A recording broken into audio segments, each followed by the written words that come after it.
Hello, ladies and gentlemen. My name is Emilio. Welcome to the Emilio Show. Tonight, we talk about February 29th. I know that sounds a bit weird, but we'll get into that. Then we'll also talk about, or I at least share, some interesting developments with COVID-19. And China has found something on the moon. And later tonight, it's panel night, ladies and gentlemen. It's going to be an exciting one. So all this and a lot more coming right up.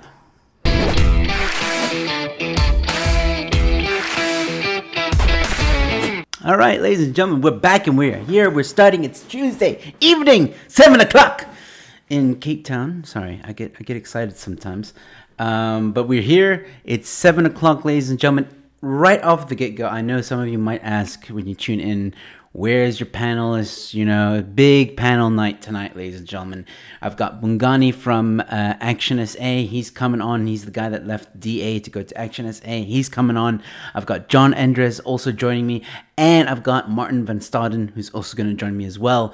Ladies and gentlemen, big panel night. Probably the biggest yet. And we're going to be talking about the Zimbabwean permits that have been withdrawn by the South African government. Very big issue there. And we're going to talk about the rhetoric that foreigners are stealing jobs. And we're probably going to talk about a whole lot of other stuff as well. So that's going to start at 8 p.m., ladies and gentlemen. 8 p.m. But from now till then, you get to hang out with me and chat with me and talk to me. And we're going to have some fun. So, if you're listening, if you're watching, please, leave a comment. Let me know how you're doing. How is your Tuesday going? Man, this Tuesday has been quite intense. I'm not going to lie. I feel like it's Thursday, or like it's Friday, like that's how intense this Tuesday has been. But if you're tuning in and you want to see the panel night, if you want to see these guys on, look, I don't mind. You can leave. You can come back at 8. It's up to you. Or you can hang out with me. We can chat about anything and everything. And I do have some headlines that I want to get into. And I want to talk to you about something interesting as well. So I'm just waiting until some more people tune in. And then I'll get right into it. But, for those of you that are watching, let me know how you're doing. Just say hi in the chats, I do try and get to as much as the comments and chats as possible. While you're here, just, say hi. Let me know how your Tuesday's been and let me know how you're doing.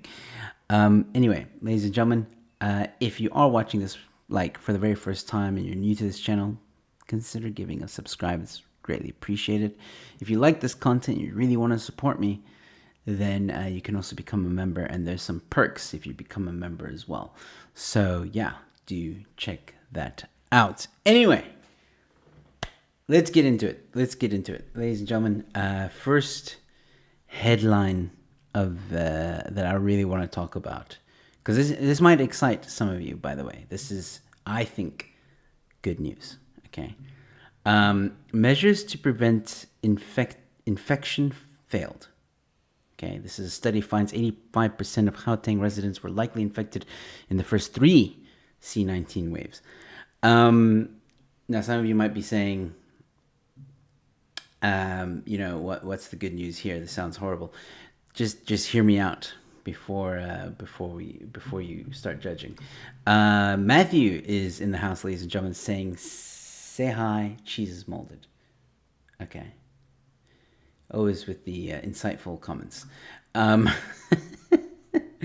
right, so this one's interesting to me because the narrative in the mainstream media is beginning to shift, ladies and gentlemen. We're starting to see some things coming out, if you know what I mean. And look, I still gotta be careful with what I say about C19 on YouTube. So I'm going to just very briefly go through some of this article, not all of it.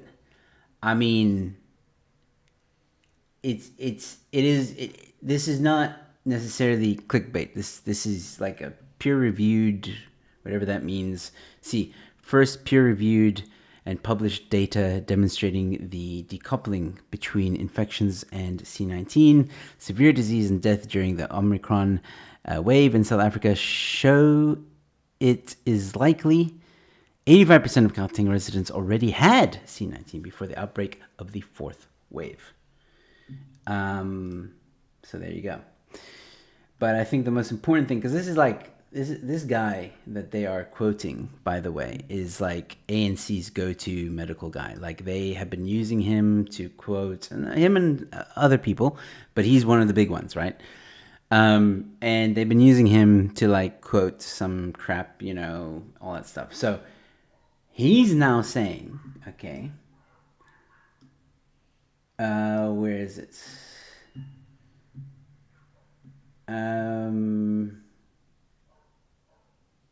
Yeah, I think it is high time we get back to normal, and our data supports the case. But at the same time, people must do what is required to keep themselves protected.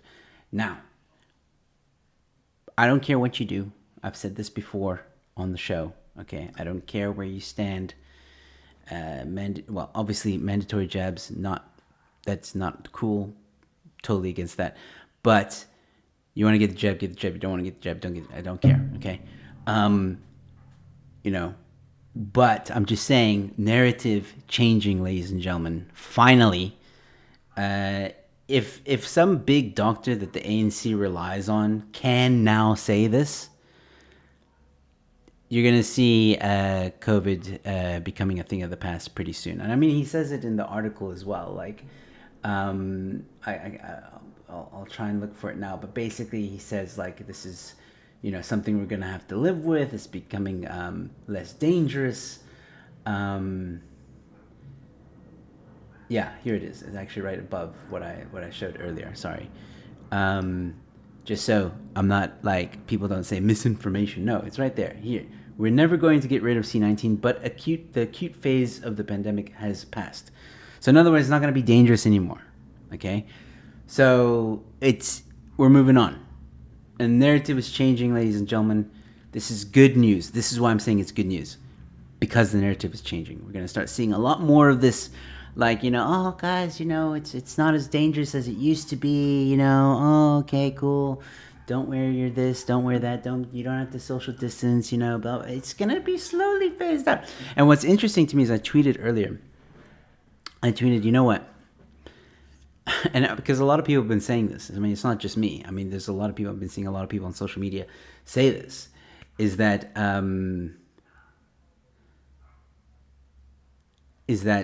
basically, it's if you want to make people forget about a virus, start a war. I mean, that's basically what's happening, right? I actually phrased it like this. I said, how do you make people forget about a virus? You start a war. Because that's what's happened, right? And all of a sudden, no mention of C-19 in mainstream media, right? At least it's not front page anymore. It's not like on top of the headlines anymore. No, everything's about Ukraine and Russia, and Lord knows what's happening over there. So it's just funny to me, nobody's now worried. Like not even. I don't think even mainstream media has like even said anything or compared the two. Like, how can we have a war when it's a pandemic? Like nobody. I don't think anyone's ever said that. I could be wrong. I don't know. I'm not watching a lot of mainstream media, but from what I can tell,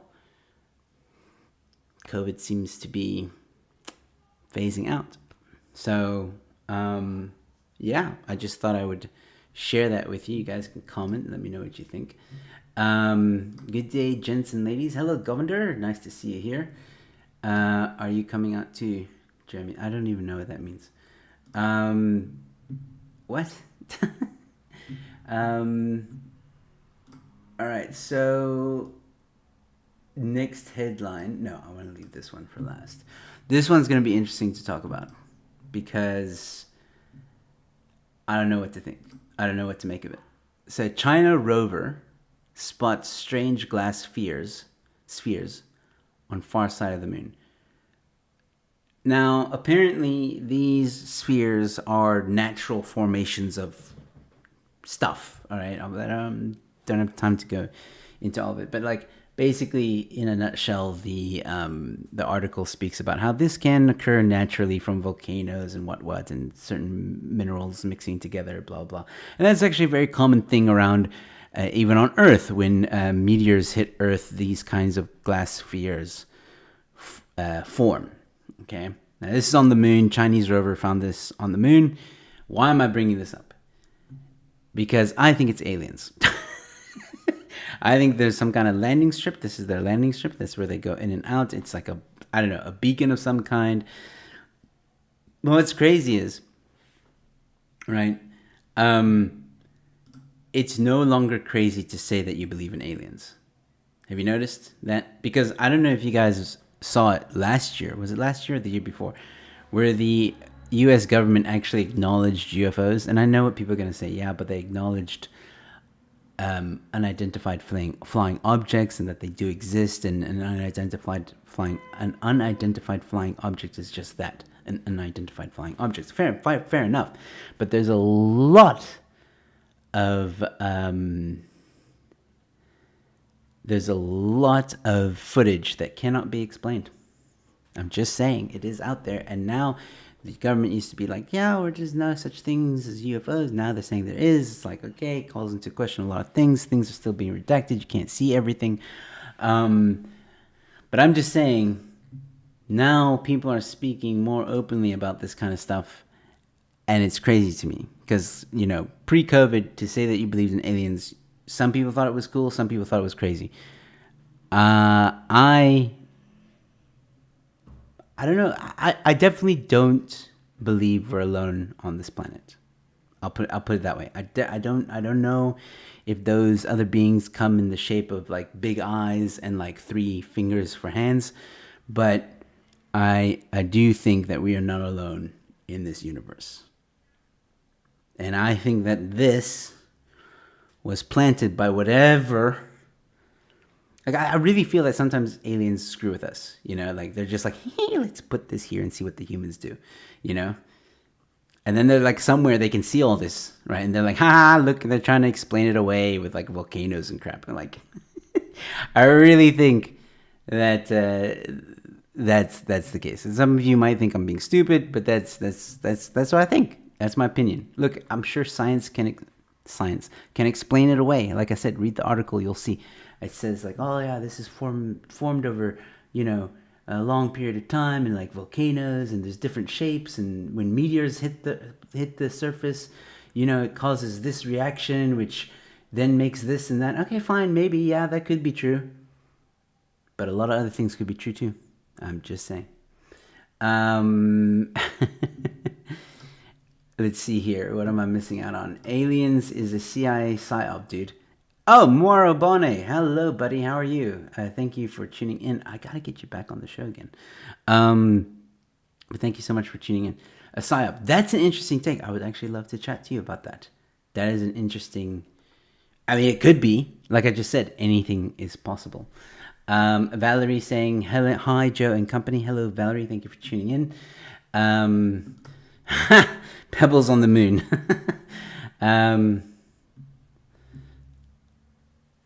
Let's see. So he says, Marbana says, security state employees releasing footage of UFOs. I don't trust it. But it's not always security state. Like there's other people, even in South Africa, that have recorded like unidentified flying objects. Let's call them for what it is. And I'm just saying that the U.S. acknowledged some of that stuff and released some of those documents. But this is what's like annoying, is that like even when they released some of the documents, a lot of it was heavily redacted, so that didn't really help. But anyway, my point was that like people like didn't get excited about it. Like for years, certain groups and individuals were like begging and pleading, please believe in UFOs, and this U.S. acknowledges it, and then there's like nothing, no outcry, no like, oh my word. We just like, oh, whatever. It's like, I just find that interesting. I find it also interesting how now you can actually have conversations about aliens and stuff like that, and it's considered normal, I think. I mean, but you dare say that the disease is fake, and then you get banned off YouTube, you get ostracized, you get called crazy. Like, I don't know. We live in a very interesting world at the moment, and that's the observation I'm making. Well, I'm just busy. See, proof right there. Thank you, Valerie. Which planet are you from? Hello, people of Earth. I think people tuned in at a very weird time when I was talking about this stuff. For those of you who are just tuning in, let me also, just in case you're wondering, I am going to have my panel discussion. It's happening at 8 p.m., okay? In case you're wondering where the panelists are. It's happening at 8 p.m. Bongani from Action South Africa. He's the guy that was in DA, moved to Action SA. And then I'm going to have John Endres from IRR, and I'm going to have Martin van Staden as well joining in. We're going to talk about the Zimbabwean permits that have been withdrawn, and we're going to talk about are foreigners really stealing South African jobs? And we're probably going to talk about some other stuff. Obviously, we'll take questions from you guys as well. So that's going to happen at 8 p.m., ladies and gentlemen, just so you know. So you're welcome to leave, come back, or you can stay and enjoy some conversations with me. Apparently, we're having this alien conversations really, kicking things off. I identify as an alien. Okay, well, that's good. I come in peace. Can't stay long, but glad to see you're still trucking. Thanks, buddy. Like I said, I'll reach out to you probably towards the end of this month, and we'll get you on the show. And maybe we can have that discussion about the CIA and PSYOP with aliens. Because here's the thing. I think that's going to be an interesting conversation, and YouTube's not going to punish us for it. My mother calls me an alien, and I will not argue with her. She should know. Look who else is popping in. Wow, everybody's popping in today. Wow, I'm so honored. Chris Wyatt Africa, ladies and gentlemen, go subscribe. Chris Wyatt Africa. Also go subscribe to Maharbane. Check them out. Great content on Maharbane's channel. And great content on Chris Wyatt Africa channel. Thank you guys so much for tuning in. Chris, don't you have a stream now? Usually you stream at this time. Yeah. Anyway, go check these guys out. I feel so honored. I really do. It's amazing. But like I said, ladies and gentlemen, my panel night is happening 8 p.m. Just so you know. Okay? Anyway, just wanted to share that little fun fact with you guys. So anyway, what have we covered so far? Mainstream media changing the narrative of C-19, and aliens have visited the moon. That's so far what has happened. I thought I would also share this with you guys because this made me chuckle just a little bit. Russian bear isn't Russian. Vodka brands tell South Africans. So I think the brand got a bit nervous because of the conflict that's happening at the moment. And they were like, just by the way, guys, we're not Russian. Like, we're not made in Russia. The only thing that's Russian in our brand is the name. Other than that, we're locally made. We have nothing to do with Russia. Like, peace. Yeah, please don't stop drinking our brand. It's literally, basically, if you read the article, that's what they're saying. There we go. Our Russian Bear Vodka brand has absolutely no affiliation or link to Russia whatsoever. It is 100% locally owned and produced, a spokesperson for Edward Snell and Co. said. We don't anticipate any effect on sales, which may result from any misassociation. So they're quickly trying to get ahead of probably the wokeness, because at some point, some wokey at some point would have tried to make that without doing any research. They would have just been like, hey, wait a second, Russian Bear, we need to get rid of Russian Bear. The EFF would have been outside Russian Bear headquarters. It would have been a disaster. So this brand getting ahead of the curve and saying, whoa, hey guys, just FYI, just FYI, guys, we're not Russian. We're proudly South African. And it says so right here.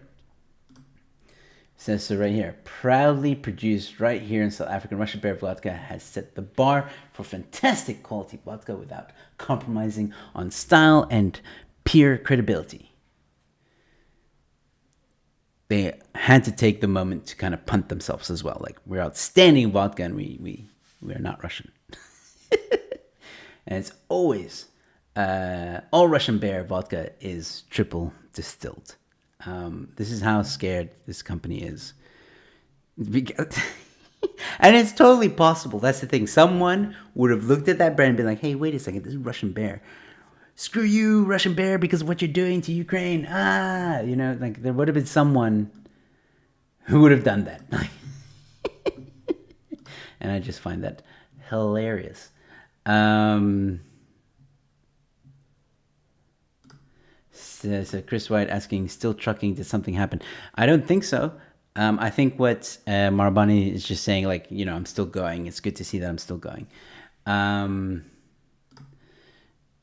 Okay, he's streaming at the bottom of the hour. Okay, well, good to know you had a safe flight as well. I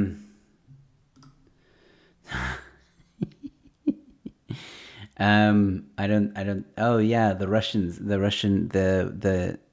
what's it?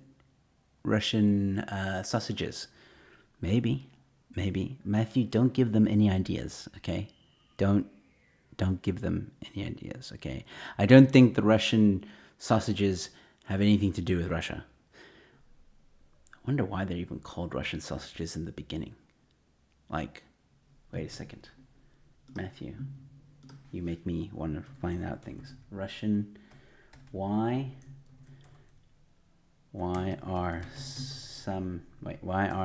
Russian sausages called Russian sausages? Let's see what this says.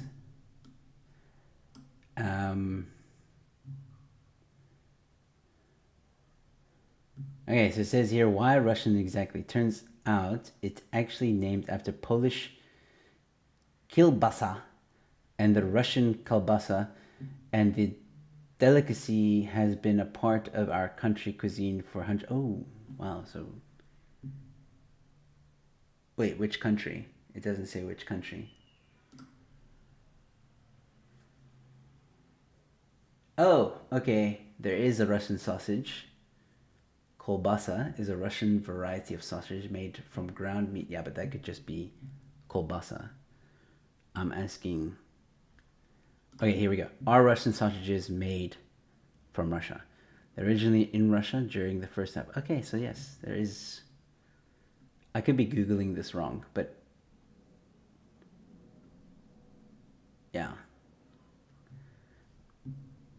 I'm going to go with no, because, I mean, obviously, when you buy a Russian sausage from your local corner shop, they didn't import that meat from Russia. So it's just called a Russian because maybe it looks like a Russian sausage that exists in Russia. I don't know.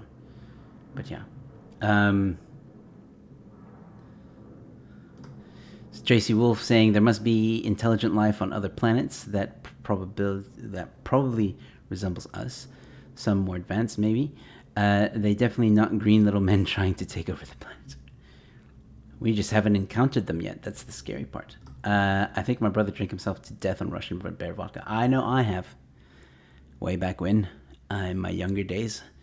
I think Russian Bear was one of the first alcohol. Yes, I think it was. It was the first alcohol beverage I had when I came to South Africa. I was at a braai, and obviously, young people drinking have Russian Bear, and yeah, I still like vodka. By the way, I don't like Russian Bear anymore. Like, I've moved on from that. I drink either Smirnoff, and that's like, I prefer Absolute vodka. Man, that stuff is dangerous. Absolute vodka and Coke, and I know some of you are gonna freak out when I say Coke, but trust me, put like a shot. Don't go over double. Don't do more than a double. Even a single, you will not even taste the vodka. It's dangerous. What am I doing? Drink responsibly. No underage drinking. Under 18. Sorry.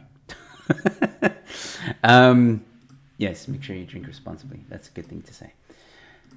All right, so final thing, guys. This is okay. Maybe I shouldn't have ended with this headline. It's a bit of sad news, really. And then I want to chat to you guys about something interesting after this, so don't go away.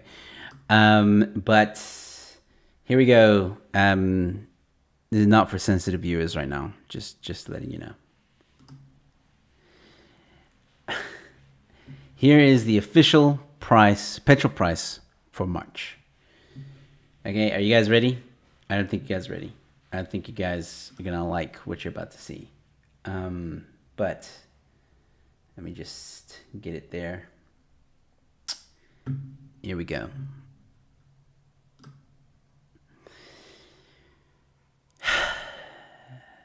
$21.60, ladies and gentlemen. 21.60 Rand per liter. That means everything is going to go up. Everything. Food. Everything. Yeah. 21 Rand. We breached. We're yeah. There's some economists that are saying that we could hit 30 Rand by the end of the year. I hope and pray to God that doesn't happen. But yeah, 21.60 Rand for a liter of petrol happening in March. So, in other words, I think it usually happens the first Wednesday of the month. So tomorrow, maybe I should go fill up my tank after the stream. Yeah. Let me just catch up with some of the stuff. Valerie Cooper saying, my brother drank... Oh, wait, I read that one. Who the hell drinks Russian beer? Even if broke people have to have... even... Nice. Hello, Behave. Nice to see you again. I don't do vodka. I'm a straw rum. Oh, no. Not straw rum, man. I can't. No. Why? Valerie, what? You like that? You actually like straw rum? Like you enjoy that? You go to a bar and you're like, I'm gonna have a straw rum. Like, seriously? I can't. I had straw rum once and never ever. I mean, the aftertaste of that stuff. Every time you burp or it's so, I can't, even till today, I like, anything with straw rum, I'm vehemently say no to. I don't care. You can try and force that crap down my throat. I will not. That stuff is vile. It is disgusting. It is just wrong. That was invented in a lab to destroy people, okay? It's not. How, Valerie? How? I will say this.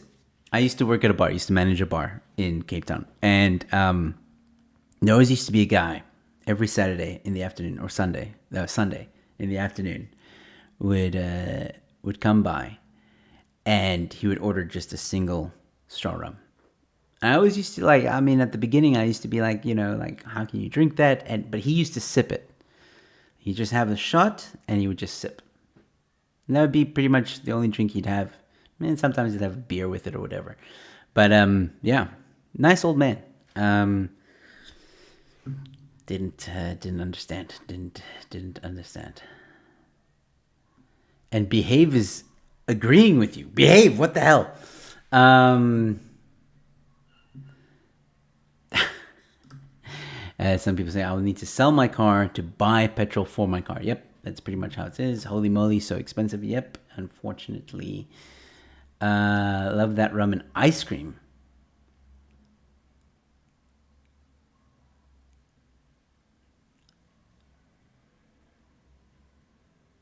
I'm speechless. I don't know what to say.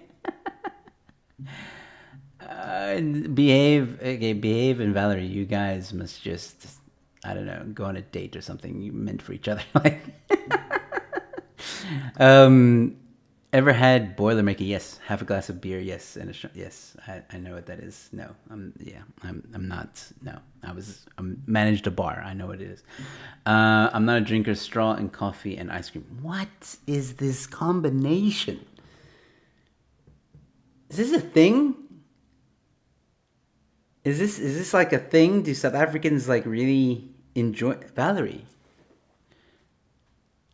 I mean, I can't, man. I mean, that does sound, and the coffee and ice cream does sound kind of good, but the straw rum, man. I can't. I know. I just if there's even a hint, I won't even. If I read now cocktails, okay, and if I see one of the ingredients is straw rum, I'm like, no, not a chance. Not gonna happen. Not gonna do it. Exactly. But apparently, Valerie's hardcore, Tracy. Valerie's like on another level. Like, Valerie is like, she walks into a bar, she's like, give me a straw rum double in a tumbler on ice. That's her vibe. With a side of coffee and ice cream. And apparently Behave is the same. Behave is just like, he's the bartender sharing a shot with her. Dude, try it. Go with half a shot of straw in a cup of coffee. I can't, man. I can't. The straw rum. I can't, dude. I can't. I can't. Like, I hate it. I hate it, hate it, hate it. I'm not. Look, if you enjoy it, awesome. Good for you. Interesting taste buds. But I just can't. I can't. You can have all the straw rum that I won't have. You and Valerie can share that. You know, I'll even buy you guys, if I ever meet you in person and we're at a bar, I'll buy you guys a shot of straw rum on me, and you guys can cheers and enjoy it. But no. Chris White saying he's got a roll. Thank you, Chris, so much for tuning in, buddy. Good luck with your stream. Behave saying, unfortunately, you don't readily get straw rum 80% anymore. Most common is straw rum 60%, which is not bad. Jeez, 80%. Wow. Shit, man, Joe, I don't go to bars. They 70 years of age. It's overage.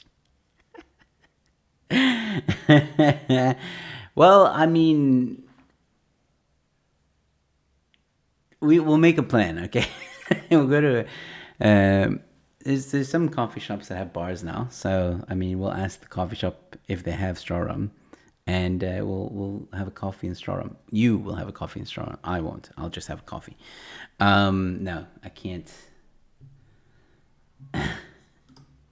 That's not true. That's not, no. Then you need to go to a cooler bar.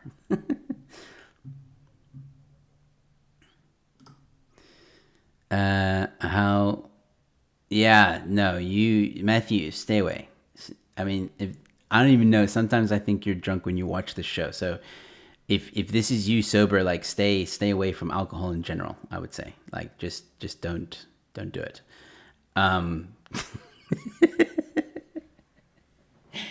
just busting your chops, man. Look, again, no judgment here, guys. Everybody can drink what they want to drink. I'm just saying, for me, and Behave, you're making me think. I'm not gonna lie, you're making me think about the coffee, and I just can't, man. I can't do it. I can't. I know I can't. I get nauseous just thinking about straw rum. Like, that's how much I don't like it. And then I know when I smell it, I'm gonna be I just no. But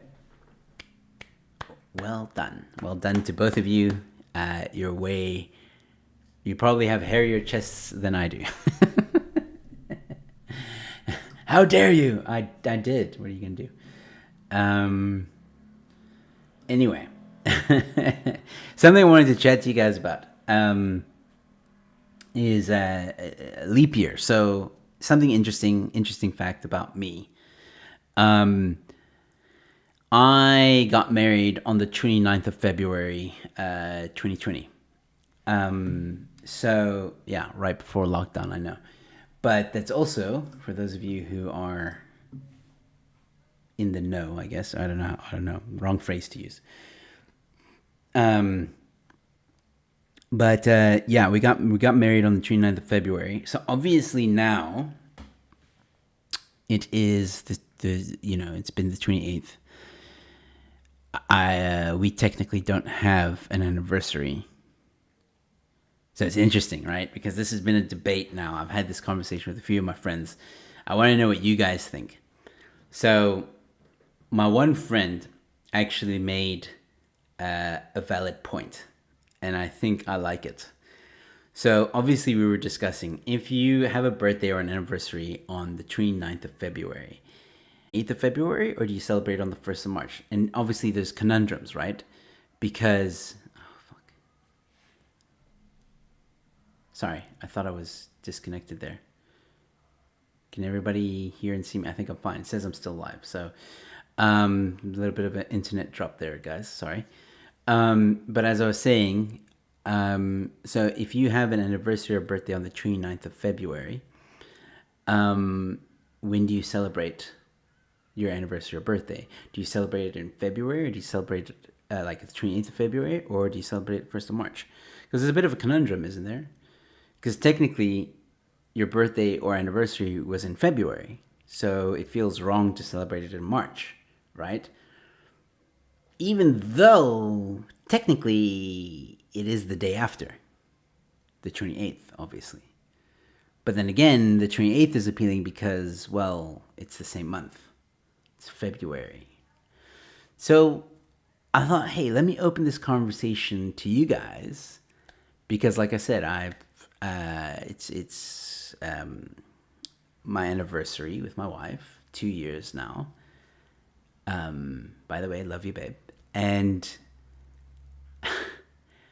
I don't know, man. Like, yes, today would be the official day, I guess, if there was a 29th. But it's March. And I don't know. What do you guys think? Is today, if you have a birthday or anniversary on the 29th of Feb, is today the day that you celebrate it, or would you celebrate it on the 28th? Let me know in the comments section. And while you guys answer that, don't forget, 8 p.m. It's just over 20 minutes now.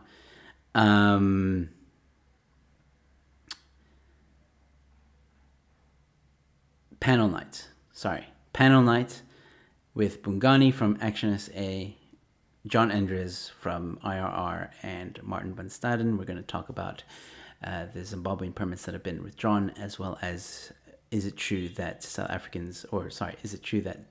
foreigners are stealing jobs from South Africans? We're going to talk about that and a lot more, and you guys can ask questions as well. And obviously, going back to the topic, the 29th, if you celebrate on the 29th,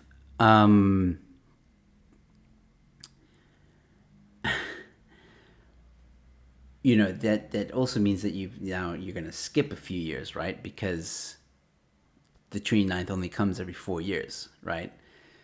So are you then, like, for example, us, it's been 2 years since our wedding, but in another 2 years will be the 29th. And it's like, well, the 29th comes now. That means it's 1 year. But it's actually 4 years. This is why we did it, though. This is why we purposely got married on the 29th to have this discussion. It was a great discussion to have. It's interesting what people say. And this is the point I was getting to. My friend came up with an interesting situation. By the way, keep giving your comments, and I am having a look, and I will go to them just now. So keep telling me what you think about this. Like, would you celebrate on the 28th of Feb or 1st of March?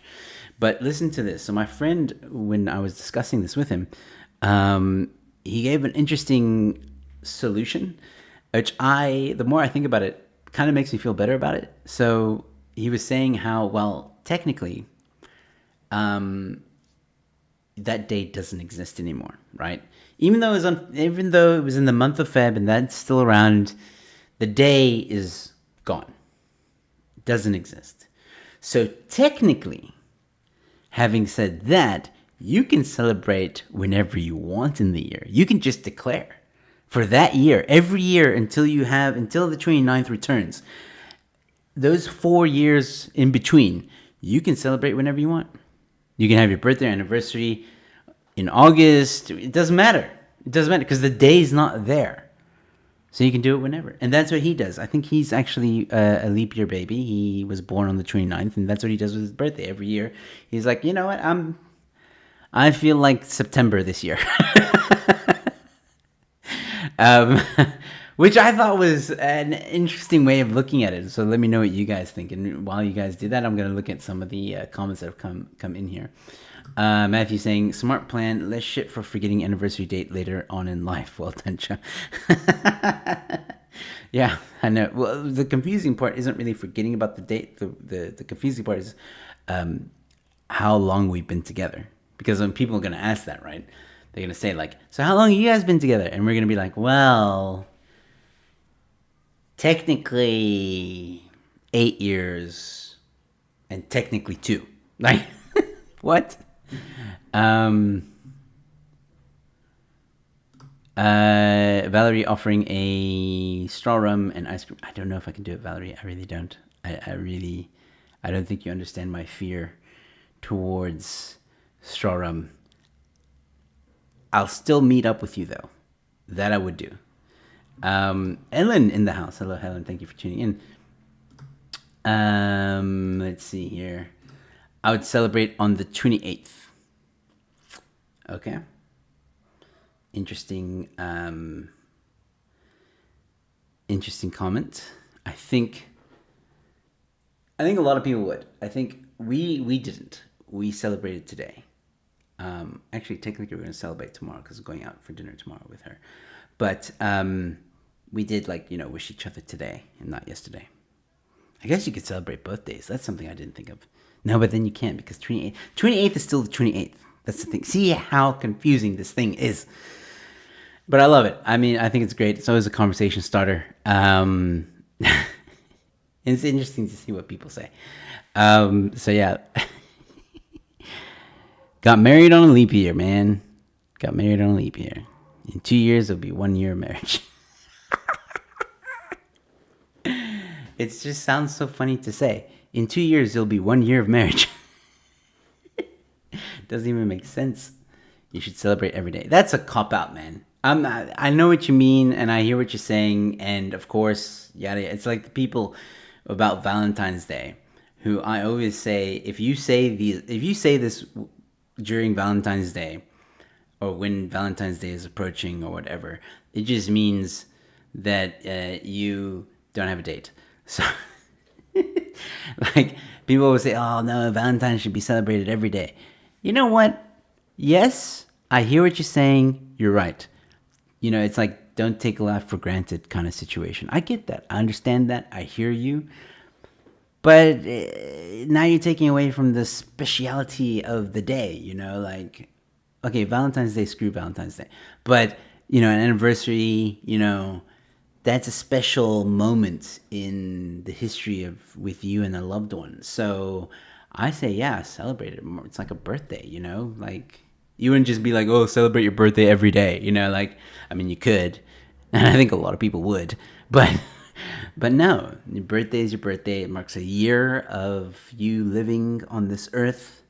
It marks a year of you surviving the taxis in Cape Town. It marks a year of you surviving life, and you made it for a year. So I say,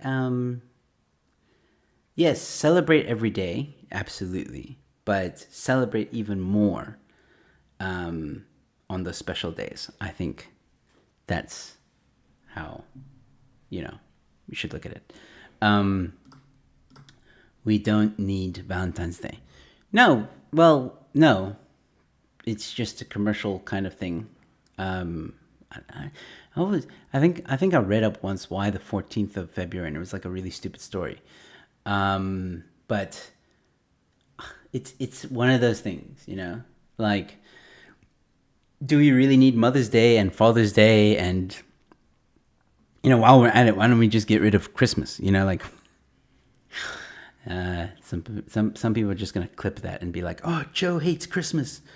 Joe hates mothers and fathers. No, I'm just saying, I think it's kind of cool. Like I said, celebrate each day proudly, like, have fun, enjoy it, live your life. And you should live your life every day like it's your last. But on those special days, when you've hit your birthday or an anniversary, or it's Christmas or it's Easter, whatever, really cherish those moments, especially if you spend it with family. Sometimes I wish I would have spent more time with my family had I known where I would be today. So yeah, just my little 2 cents on life, Don't be shy to live, Anyway, Luke is in the house. Cameron Engelbert is in the house, ladies and gentlemen. Thank you, Cameron, for tuning in. I must remember not to. I notice I tend to do this a lot, and I need to like talk into the microphone so that you guys can hear me, and you don't lose me. Don't do it, Cameron. Don't do it. Don't do it, Cameron. See what you've started, Valerie. I agree. Create your own special days. Yeah, pretty much. Don't do it, Cameron. Don't do it. You will. I'm not just saying that, man. Like, just don't. But then again, maybe you'll like it. You know what? Let Valerie introduce you to it, not Matthew, because Valerie has an interesting way of drinking that stuff. It involves ice cream. You'll be okay. Maybe that's a way to introduce someone to straw rum, is just have it with ice cream. And don't tell them, just be like, hey, try this ice cream, new flavor. Oh, okay, what the, oh, it's nice, oh, it's straw rum. Oh, wow, I like straw rum. I don't know. Maybe if someone did that with me when I first came here, I would have liked straw rum. But no, what my friends decided to do was have me have 8 shots of it after each other. And let's just say, yeah, wasn't. I don't remember most of the night, to be honest. So yeah.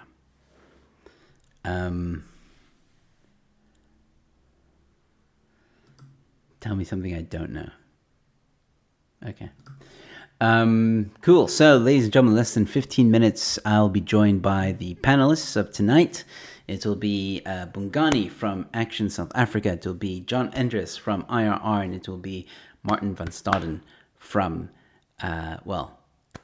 he's basically, he actually told me how to introduce him. So let me actually, out of respect, he says he's a public policy analyst associated with various think tanks and advocacy groups in South Africa and abroad. That was terrible. Let me read that again.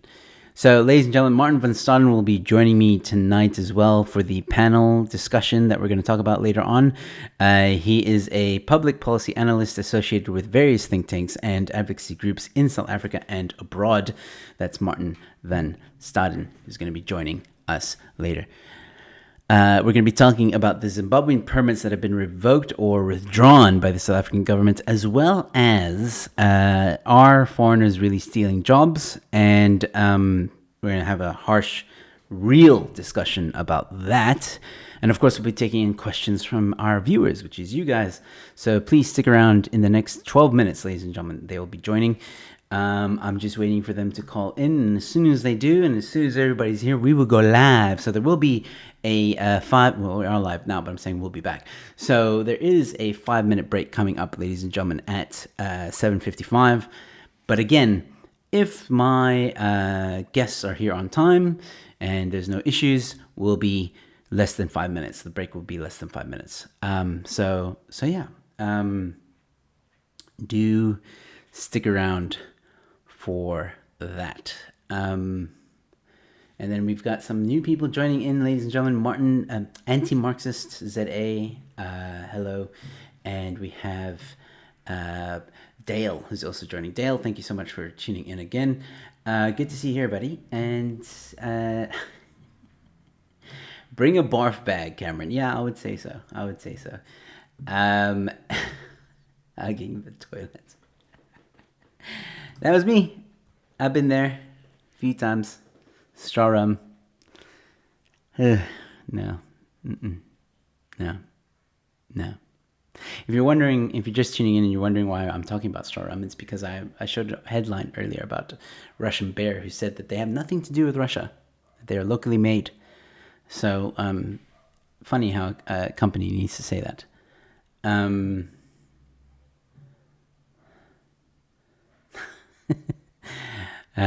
Sorry, I was reading a comment from Cameron.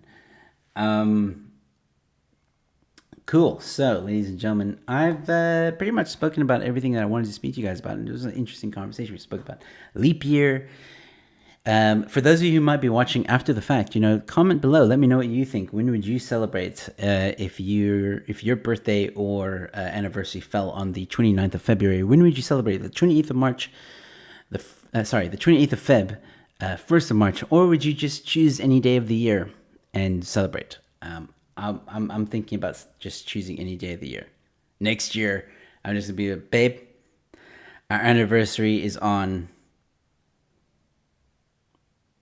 I'm just trying to think what month would I choose. July. And I know what people are going to say. It's winter. Terrible time. But hear me out.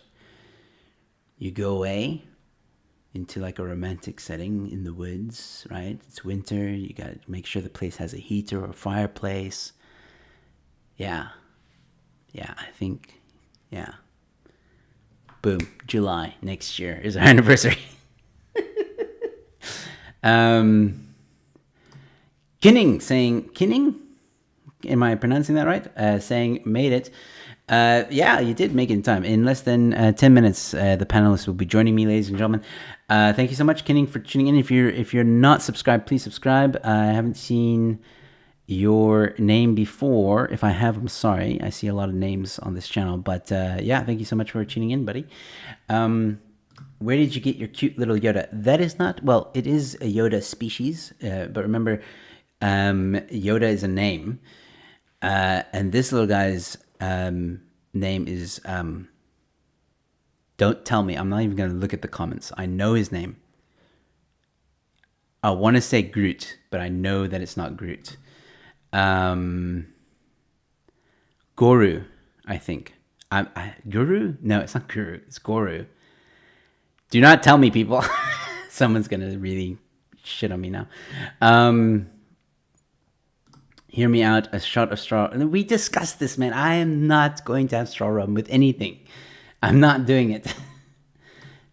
Tastes like rum and raisin. No, it does not. 28th. Okay, cool. Someone also saying the 28th. That's cool.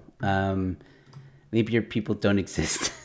But what if it's on an anniversary? Like me, I got married on the 29th of February. So July is my month. Awesome. Yes, you pronounced it right. Kinning. Awesome. Fantastic. Our anniversary was in July, just short of 50 years married. Oh, I'm so sorry, Valerie. Wow, 50 years, man. You know what? Technically, you're still married. And yeah, that's really sad. I'm sorry to hear that, Valerie. Nope. What are you saying nope to? Anyway, one of my guests is in the green room, ladies and gentlemen. I'm going to wait another 2 minutes and then I'll start the break. And then I'll wait for the other two panelists to join. So yeah, 2 minutes, ladies and gentlemen. We're going to have a little short break. Like I said, if the panelists arrive earlier than 5 minutes, then I will start earlier with the discussions. But they have 5 minutes to join the stream, and I'm sure they will all be promptly. One of them is already in the green room. So yeah, we have... It's very exciting, ladies and gentlemen. For those of you who are just tuning in, we're going to be talking with Martin van Staden. We're going to be talking with Bongani from Action South Africa, and we're going to be talking with John Endres from IRR. Once again, we're going to be talking about the Zimbabwean permits that have been with John in South Africa. I feel that not a lot of people are talking about this, but there's some other confusing things about this issue that I want to get down into. And remember, ladies and gentlemen, this is a discussion, not a debate. I think the majority, or at least all of the individuals on the panel tonight, will be of the same sound in mind. There might be a few differences here and there, and a few, things that not all of them agree on, but that's fine. I encourage that. However, this is a discussion. I want to get to the bottom of, why this is happening, and if Action SA, and I'm so happy that Bongani has joined, because I want to know if Action SA is fighting this, and as well as IRR.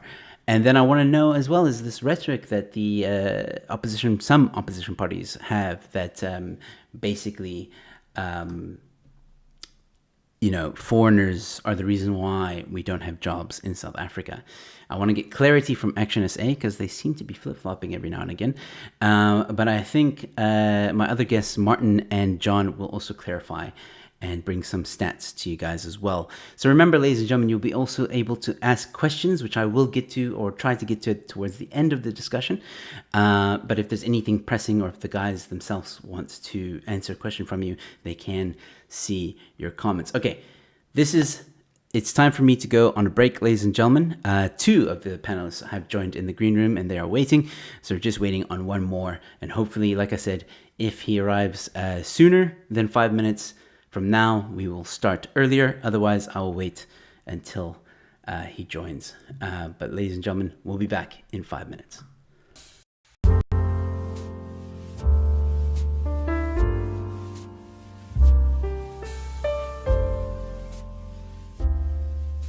Hello, ladies and gentlemen. While we're having a bit of a break and while we're here, I just thought I would let you guys know that you can become a member to this channel. When you become a member to this channel, there are two tiers. There's the Support Act and the Headliner Act. Each tier has its own perks. I'm not going to go into all the details right now, but just click on the join button, usually right next to the subscribe button. If you haven't subscribed yet, by the way, subscribe. If you want to become a member, it would be greatly appreciated. It really goes a long way to supporting the channel and helping me to continue to create content for you guys. And just in case you might be interested, for some of you who may not know, I am also a stand-up comedian and I have a one-man show coming up in June of this year. There is a link in the description with all the details that you need to know, when, where, and how much, so please go check it out in the description below. There's also another show that I'm doing with fellow comedians. You may have seen our Say What show on this channel or the Late Night Chat show on this channel. We're doing a live show, and that's kind of a pun there because we mean in person with a live audience show. Please go to the link in the description below where you can find all the details. It is called Say What Unbuffered. So once again, take a gander at the links below and all the information will be there.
Hello, ladies and gentlemen, and we're back. See, I told you it'd be less than 5 minutes, and as promised, my panelists have arrived. I have Martin van Staden, ladies and gentlemen, who, in case you don't know, is a public policy analyst associated with various think tanks and advocacy groups in South Africa and abroad. I also have John Endres from the IRR. He's the new CEO of the IRR, and of course, Bongani, Baloyi, who is a recent addition to Action South Africa, ladies and gentlemen. Welcome, gentlemen. How are you guys doing?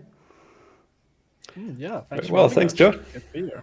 Thanks for inviting us. Very well, thanks. Thank you for having us on your show. Awesome, guys.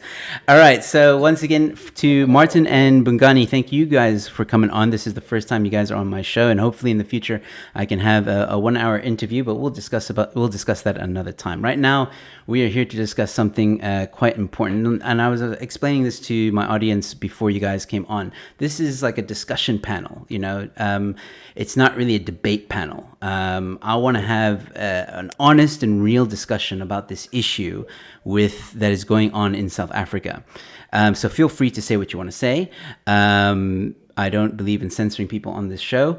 So firstly, let's talk about the Zimbabwean permits that have been basically withdrawn in South Africa. I want to get everyone's opinion so I know where everybody stands on this issue. So we'll start with Martin, and then we'll go to Bongani, and then we'll go to John. So for clarification, basically there is, and anybody can correct me if I get anything wrong, but as I understand it, the Zimbabwean permits, which was a permit for Zimbabweans to stay in South Africa and basically work and live in South Africa at the time when there was real economic turmoil in Zimbabwe, those permits have just been stopped. There is a grace period of 12 months, which will basically end at the end of this year. And media saying, 200,000 Zimbabweans are going to now be, or basically sent back to Zimbabwe. So, Martin, your thoughts on this? Yeah, thanks. So, my thoughts on this will be pretty much the same as I think as we go through the show on various levels of immigration policy, and that is simply that if the problem is undocumented immigrants, these Zimbabweans are documented. You have to have applied for the ZEP, and you would have been entered into a system. So these immigrants, economic refugees, whatever, they're documented. The police are aware of them. The government is aware of them. It does not seem to me, other than the phantom economic crisis that immigrants apparently bring into our economy. Other than that, I don't see there being an issue. These are not people that are slipping through the cracks of our criminal justice system. These are not people who are committing crimes and not being seen. These are people who the police are very aware of, and as a result, I think they should be able to stay. Just as I would argue for any immigrant anywhere. I think there is a profound, not only injustice. I do think there is an injustice attached to it, but also a type of arrogance associated with a government that believes it is just perfectly positioned to decide what types of skills an economy needs, what types of people an economy needs, which types of people businesses should be able to and should not be able to employ. That's a type of arrogance that really irks me in a very bad way. The associations that you mentioned earlier, all of them, without a fault that I'm involved with, that I work with, that I advise, are organizations that are dedicated to a free market economy. To respect for the dignity and worth of the individual, regardless of where they might hail from.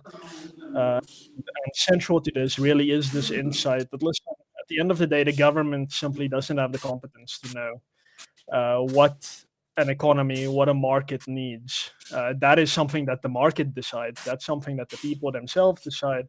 That's something that businesses decide, and so on. That's not something politicians can decide. And certainly in South Africa, all decisions of note are made by 230 ANC members of parliament. That is a majority of the National Assembly. Any law that gets passed requires the consent of, usually it's going to be 230 ANC MPs. I'm not someone who delegates who feels comfortable delegating my interests to that group, and as a result, I do find it very problematic when they do things like this. So yeah, very long story short, if the issue with immigration is we cannot, we don't mind immigration, we have a problem with undocumented immigrants. If that is the problem, then there is no problem here. These people are documented. They're here. We know about them. The government knows about them. They're not committing crimes that we can't see. But of course, if the problem is something else, if the problem is this idea that foreigners, as foreigners, are coming here and taking jobs from South Africans, yeah, then we get into interesting into an interesting discussion, because that is where I guess my free market principles makes me sit back and question and ask, listen, if I want to employ a Malawian or a Zimbabwean, that is really my choice. That is absolutely nobody else's choice. Whether I make that decision for irrational reasons, whether I make that decision for economic reasons, that is literally only my business. Nobody is losing out on a job that only I have to give. That is only I make that decision. So yeah, if it's about economics, we can get into that. It becomes an interesting discussion. But if it's just about legal versus illegal immigration, that's a red herring. I think at the end of the day, it's about, do we accept foreigners as people with the same entitlement to individual liberty, to economic freedom that every South African does have. And that's really where it lies for me, and that's how I perceive this withdrawal of the Zimbabwean exemption permit. Interesting. All right, cool. Thank you so much, Martin. Bongani, I'm very interested to know your thoughts on this issue. Well, thank you so much for the invitation to come and have be part of a conversation. It's very important in the discourse of our politics. Firstly, let me make the point that it's quite important for any government across the world. That it's important for any government across the world to firstly be able to implement its laws, and equally regulate who comes into the country and who mustn't come into the country through a port of entry. So it's common practice that when many of us leave the country and we go enter a port of country into another country, we carry a passport and we are processed and we are asked where we're going, what we're doing, and if you're coming to work, there's a particular process that you must follow in ensuring that you work in those countries. So, and also another reality that my colleague Martin probably does appreciate, unfortunately for us, is that we live in a representative democracy. So we elect people who we suppose are rational people who will put the interests of the republic ahead of their own party political interest. And we expect these people whom we elect to also make the best decisions for the country. And whether what we expect becomes our lived experience is a totally different point altogether.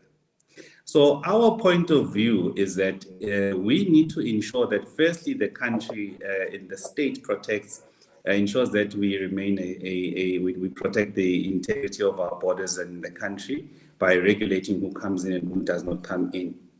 That's very important. I think many of us would agree with that point. And secondly, we also make the point that when you come into the country, it must be specific what you're coming to do in the country. One, if you're coming in as an investor and bringing capital, that's welcomed in a country because you contribute to not just skills, but work opportunities and also capital, which assist that particular country and directly into the fiscus and job creation, or through medical reasons or educational reasons. But when it's for employment purposes, when you apply to come into the country, you must stipulate surely in any reasonable and sensible country that you're coming to work for a specific type of work. And we are very clear that you must bring a scarce skill into that country to come and contribute if you are a foreigner. And it does not make sense in a country such as South Africa, where we expect any foreigner to compete with any South African who has come in legally in the country, to compete with any South African for any type of job. That I fundamentally disagree with. So in the case of Zimbabwe, we must also take blame. We must put the blame to where it should be apportioned, which is the national government and the ANC government over the past years. We find ourselves in this situation directly because of their doing, indirectly and directly so. And the mere fact that our foreign policy has been clumsy and has not really spoken out against atrocities and of human rights abuse happening, in particular in Zimbabwe, and our role in the silent or no diplomacy that has resulted in a continuation of what's happening in Zimbabwe some years ago, started by Thabo Mbeki. So we find ourselves now with the manifestations we're finding out as a direct consequence of what we should have done and did not do at that point. So I really think the process the government is following is clumsy. They were not being able to firstly implement their own laws. They were not able to protect the interests of South Africans. And if you've got people who are legally in this country and who've got a legal right to be in this country, and within a very short period of time and telling them they must really pack up and leave, that's very problematic. Because what you find with a clumsy state such as ours, they listen until at the point there's significant public pressure and the discourse has changed in public and there's lots of pressure on them, then they react clumsily to deal with the situation, creating all these problems we find ourselves in. So if you've got a right to be in the country, but we should be in the country for a defined purpose for you that allows you to be in the country. But if you are illegally in the country, that's a different ball game altogether. But where I differ with my colleague Martin is that we must really be careful when you start allowing foreigners to come into the country and compete with South Africans in the job market for any job. In fact, you should contribute a scarce skill, and most of the country which has limited amount of skills like ours. So that's very important to bear in mind. But equally, our lived reality now is that in townships you have the whole supply of food, really, in fact, majority of supply of food, which is dominated by foreigners in the country. And you also find that they're making very difficult for competition of businesses that are South African owned in the very same space. But equally, there's also health reasons that have been highlighted, that the way they're selling expired food and various other counterfeit goods that's happening in those communities, which we see on a day-to-day basis. But then again, those things manifest because you've got a state that's unable of implementing its own laws. It's not the responsibility of foreigners to implement and the bylaws of a country or various other laws. The state is incapable of doing so. That's why you're finding us having this conversation as a consequence of the manifestations in our public. Fantastic. Bongani, I would agree with also a lot of what you said. I think I do. I know what Martin might want to rebuttal on, but I'll give him a chance to. We'll all have a chance to rebuttal in a moment. We'll go to John quickly. John, where do you stand? Where does IRR stand on this issue? Well, these would be sort of my views, because the IRR is an organization of liberals and they've all got different opinions. But they do tend to err on the side, I think, of individual freedoms and liberties, sort of somewhere in between Martin and Bongani, I think. But maybe just to get back to your original question, which was related to the Zimbabwean permits, here my position would be that those permits, I think, were introduced in 2009, if I'm not mistaken. They've been around for 13 years, so hundreds of thousands of people are in South Africa legally based on those permits. They've built lives in South Africa. They've started families. They've held down jobs. They've had children. They've paid rent. They've been part of the community in South Africa. And I think, much as Bongani was saying, if you now suddenly deport all these people, who've spent a good share of their entire lifetime in South Africa, I think you would be committing a great injustice. And maybe just to hang an idea onto that is that if Zimbabweans are involved in crime, and I'm not picking on the Zimbabweans, I'm using them as an example because we're talking about the permits at the moment, then surely law enforcement should apply to Zimbabweans just as it does to South Africans. There should be no difference. If somebody commits a crime, that's what the police is for. That's what the courts are there for. And if you're a foreigner committing a crime, you should be caught, prosecuted, convicted, and jailed if necessary. And that is exactly the same thing that should also happen to you if you're a local. There should be no difference in treatment there. But overall, I would say I think it's a bad decision to discontinue these permits without something to replace them. In other words, you might say, that was a special program that was created for a special reason. So it should come to an end at some point, and maybe that point has been reached now. But the people who benefited from that program, I think, do now have a legitimate a reason to say that their status should not be changed so rapidly without something to replace it. I also suspect that most of these people, after such a long time in South Africa, are have been in employment for a long time. They've got jobs, they've got friends, they're sort of like our brothers. And ideally, what I think should happen is that we find a path to citizenship for people who've been on this program, and just say, look, guys, you've been here so long. If you're willing to commit to the South African Constitution, adopt our ways, as you've probably already done, be loyal, law-abiding citizens, then by all means, do come in. We'll welcome you. All right, and that's also a fair comment. So, like I said, I knew that a lot of us would more or less be on the same page. I do want to push back a little bit on the idea that, because this needs clarity, all right? There's a lot of rhetoric going around from opposition parties. And I'm not saying that Action SA has said this. I'm not saying that. I'm just saying I've heard it in mainstream media saying a lot of things as well. I want clarity from Action SA, all right? Where exactly are you guys fighting for the Zimbabweans now? These ones that have been that are a victim of this decision, because I do know that Herman Mashaba did come out when it was first stated and said that this is wrong, it's not right. So with regards to just the permits that is happening now, where is Action SA? Do you agree with this? Or do you not agree with this? Bongani. Look, I think from our perspective, insofar as these permits, we understand where the matter starts from, and how the matter has moved from where its genesis to the point where we find ourselves in. And we also equally make the point that people who've been in the country legally, these people did not cross the river at somewhere to get access to South Africa. They were legally welcomed into a country, and we created a special dispensation, which we believe was wrong at that stage. And I've got people who've been living in this country who are legally in the country, and now who are also protected by the laws of the country. Some will enjoy some livelihood in the country as well. And now you're going to say, we're going to change these things. So you're going to affect people's livelihoods. And you see, the unfortunate thing is that these conversations become topical at this stage as a consequence of our economic position as a country. So when people are finding less and less opportunities for them within the economy, within the country, they start looking at vulnerable people and start creating these narratives around, even though there's legitimate issues that we must deal with insofar as the immigration question broadly. So what they've done needs to ensure that they follow a process which is reasonable and just to allow people to sort out their affairs.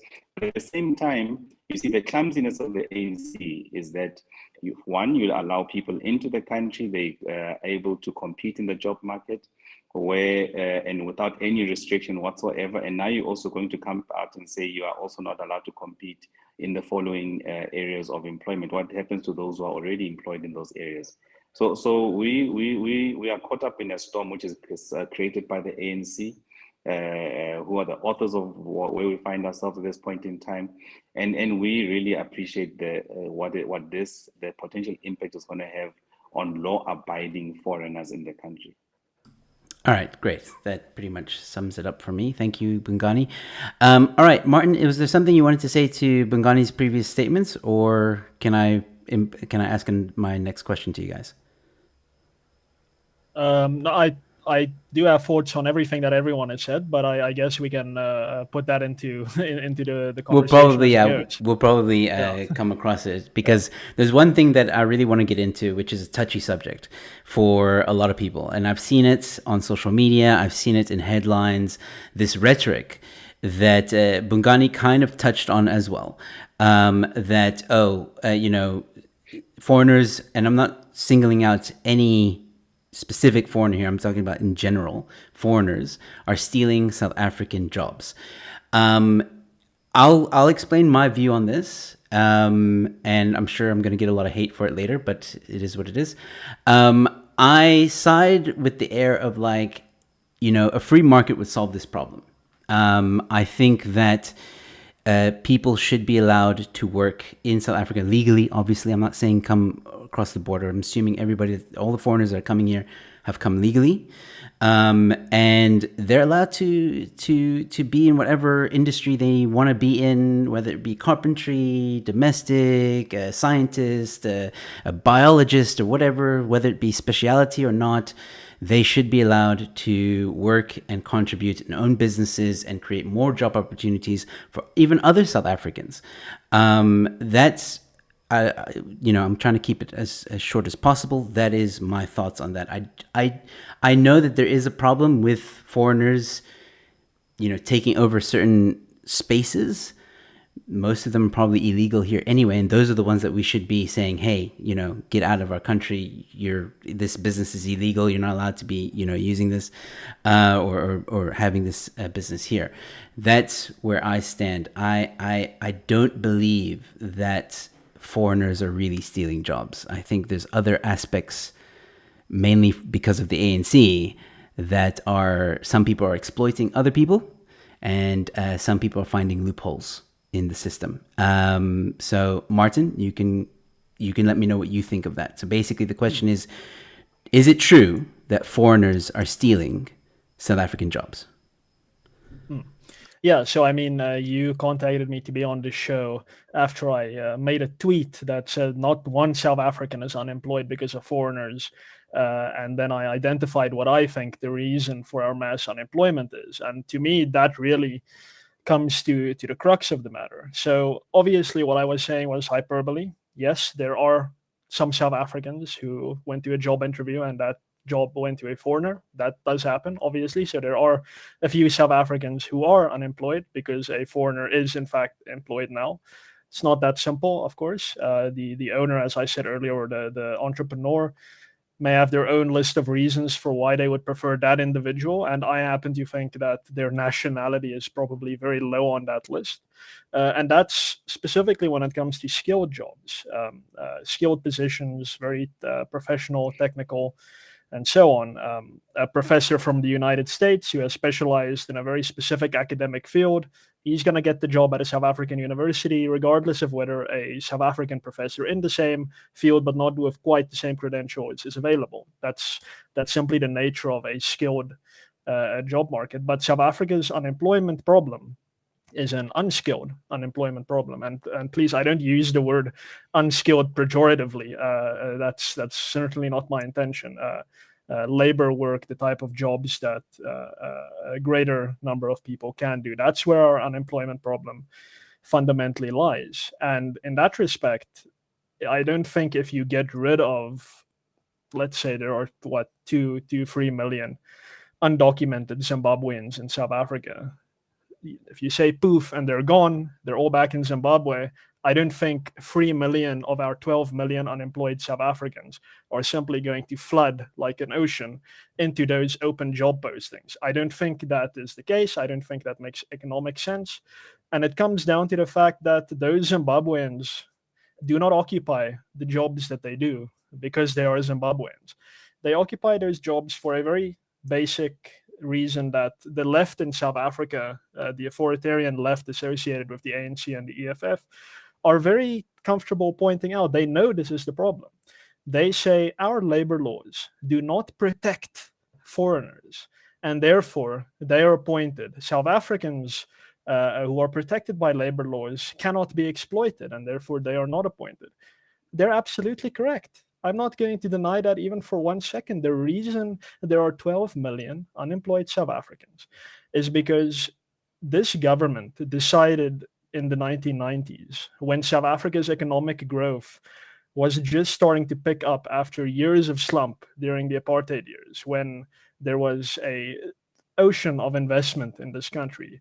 This government, in all its wisdom, decided, do you know what we need? We need Scandinavian and German labor laws in South Africa. That is what we need, because we can leapfrog development. We can leapfrog everything that those countries did in Europe for hundreds of years to become wealthy and strong economies. We can jump over all of that and copy their laws as they have them now, and we will get the same thing. Now, lo and behold, that is resoundingly not what happened. What happened was that our economy, with a relatively large number of unskilled labor came under the so-called protection of an incredibly destructive labor law regime. And if you go around asking businesses why they're retrenching, let's say before the government destroyed the economy with COVID, with lockdown. Before that, you would almost always get the same answer. South Africa has a very hostile labor market. A few weeks ago, I believe 2 security guards were murdered by striking clover workers because there was a planned retrenchment. Getting involved, you need hair on your teeth to get involved with South African labor, not because South Africans are violent, but because there is a system of incentives associated with the Labor Relations Act and its associated laws that make unions so powerful that they bring about this violent culture. You simply cannot easily get rid of ill-disciplined employees. You simply cannot easily get rid of unproductive employees. You will spend months in the ANC. If the union hates you enough, you will spend even more time in the labor court, in the labor appeal court. It is an intricate system of so-called protections, and I use that word very sarcastically. You're protected into unemployment. That is what our labor law does. And that is fundamentally what keeps South Africans out of work. If a foreigner is willing to work for less than the minimum wage because they are not documented and they do not get the protection of that law, naturally, someone who is only willing to pay that amount of money will appoint the foreigner. One of the basic insights into economic theory, and really its economic reality, is that value is always subjective. If I only have 500 Rand to give to a gardener to come into my come and fix my garden, I know it's a very stereotypical example, but if that's all I have, that's all I'm willing to pay. So a minimum wage of 3,000 Rand a month is not going to change that. If I cannot appoint the foreigner at 500 Rand a month, I'm going to appoint nobody because it's only worth 500 Rand to me. So take the foreigner away. Poof, the Zimbabwean is gone. I am not filling that job with a South African. And it's only because I am not allowed. Not only am I not allowed to appoint that South African is not allowed to take the job. That is, in fact, what the minimum wage is, for instance. So I've gone on for a long time here, but it comes down to this point. The reason South Africa has 12 million plus unemployed people is not because there's a bunch of foreigners hogging up all the jobs. It is simply because this government has a backwards-ass labor policy, which it is unwilling to touch. The president talks about cutting red tape. You should know he is specifically excluding labor laws from that. So that is where our problem lies, and I think we missed the point entirely by allowing foreigners to be scapegoated in this respect. We need to identify the problem for what it is, get rid of our labor laws, and in that respect, I agree with you entirely, Joe. A free market will absolutely solve this problem. Get rid of the labor laws, and you'll see in a matter of months, years, far greater employment in this country, and it won't be ideal. People won't be richer from that, but it will start a process of development. Yeah, Martin, you bring up some very good, valid points, and I'm curious to see where John and Bongani how they react to it, but also answering the fundamental question again: do you think foreigners are really stealing jobs from South Africans? So, Bongani, your thoughts? Thank you so much. I'm so surprised that myself and Martin are actually not too far from each other. Really? Oh, fantastic. We're not too far from each other. So, Twitter's going to go crazy now, Bongani. You know this, right? Hey, Twitter's going to go crazy. I'll send you Action SA membership link. Okay. So we fundamentally believe that the labor laws is an impediment for more South Africans to be employed. No question about that. We agree with you. But when you ask the question, is the more South Africans finding themselves unemployed because of the issue where foreigners are employed? Firstly, we must also appreciate the context of this question. We are in a situation where the economy has not been performing well for some time. We reached a thing that was described to me for the first time, which I didn't really understand, a jobless growth at some stage, where we're growing but not creating any jobs as a country. So if you are finding yourself in a situation where you're not offering more economic opportunities for people to find employment, naturally, for those very few jobs that you have in a country, the competition will be rife. Coupled and compounded by the simple fact that the bigger part of the South African job seekers have a particular type of skills deficit.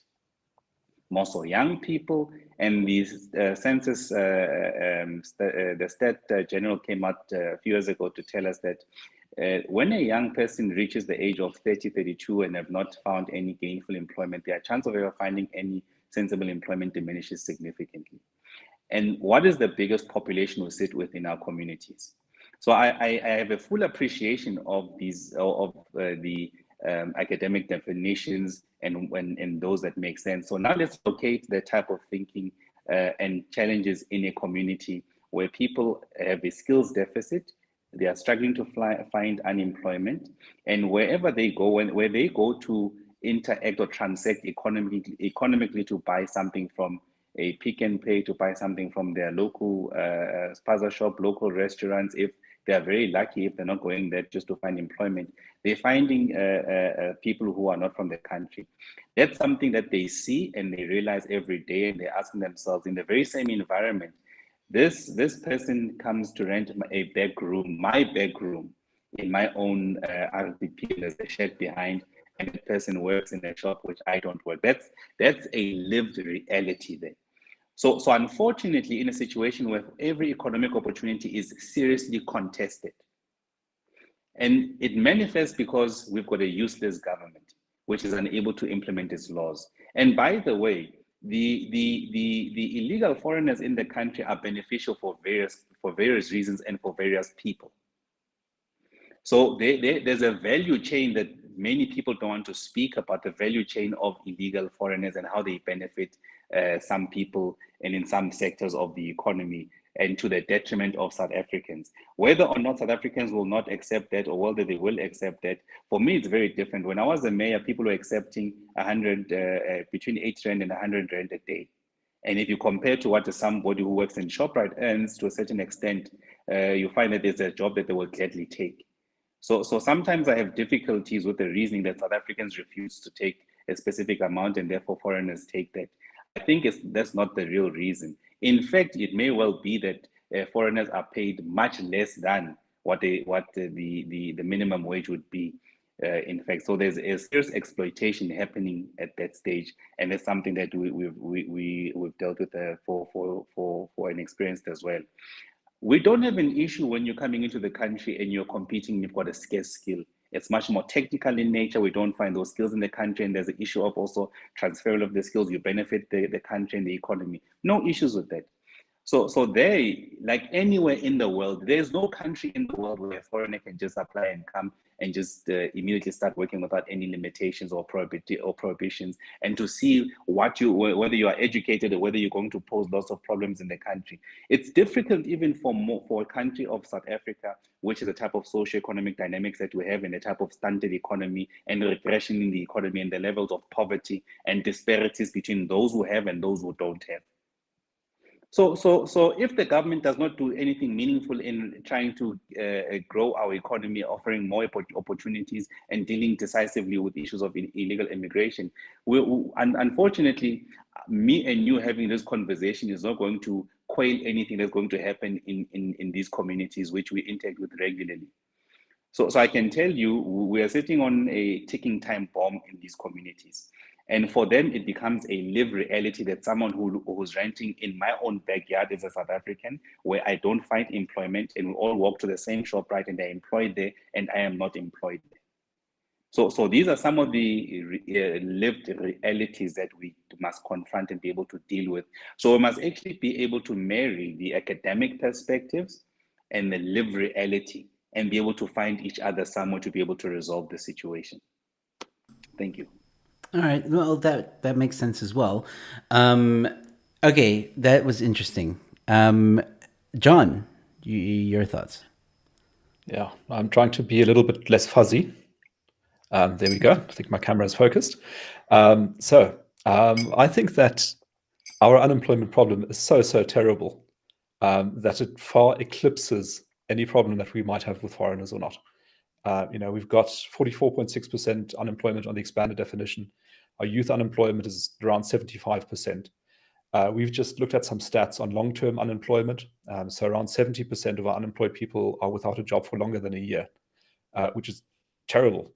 What you need is to have an economy where if you lose your job, you can get a new job quickly, like happens in the United States. If you looked at the curves that you saw in the United States during COVID, you saw unemployment spiking. But already at that stage, as somebody who knows the United States, you thought this is going to come down very quickly because this economy churns, it moves fast, it generates jobs. And that is exactly what we don't have. So there I agree with Martin. And I think also, with Bongani, I couldn't agree more with you than that, so much of the mess that we're in is really created by terrible administration and policies making a fatal combination. If you think of this crazy situation we've got in South Africa where, we do have immigration laws, we've got scarce skills laws, we've got visa laws and application laws and all of those things. For people who work for international companies, for people who work at embassies, for people with scarce skills, there are so many stories of them applying for the visa, going through all the steps. It takes years for them to get an answer. And by that time, they lose interest. So we're even losing out on critical skills in that way.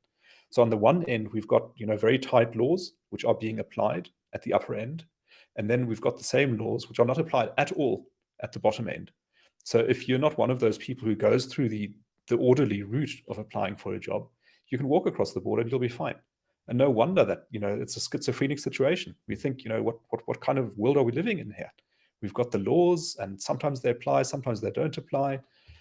Sometimes foreigners commit crimes, then nothing happens to them. South Africans commit crimes, nothing happens to them. It's a completely mad situation.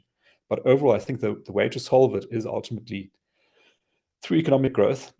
As you said, we've gone through a period now of a decade or longer of no growth, effectively, not creating jobs. Between 1994 and 2008, the South African economy doubled the number of jobs. The number of people with jobs doubled. So the story of jobless growth during the high growth era is a myth and a fairy tale. It's told by leftists in order to try to make the point that growth doesn't produce jobs, but it actually does. Since 2008, our growth has been like at 1%, so effectively no growth, and we haven't created jobs. So for the past decade, our population has grown, but the number of people with jobs hasn't increased. And that is a large part of the problem, because what you get in a non-growing economy, in a job market which is not adding jobs, is displacement competition, exactly as you say. So people compete for the same limited number of jobs. Whereas what should be happening is that you've got an expanding pool of jobs, and the more people work to build things, to add value to the economy, to be productive, the more the whole thing grows, and it creates more opportunities for more people. That's not what we've got at the moment, and it's a big mess in many ways. But I think even if you took the foreigners out of the equation, if you could wave your magic wand and say overnight all the foreigners disappear, you would still sit with the mess. It would not solve it.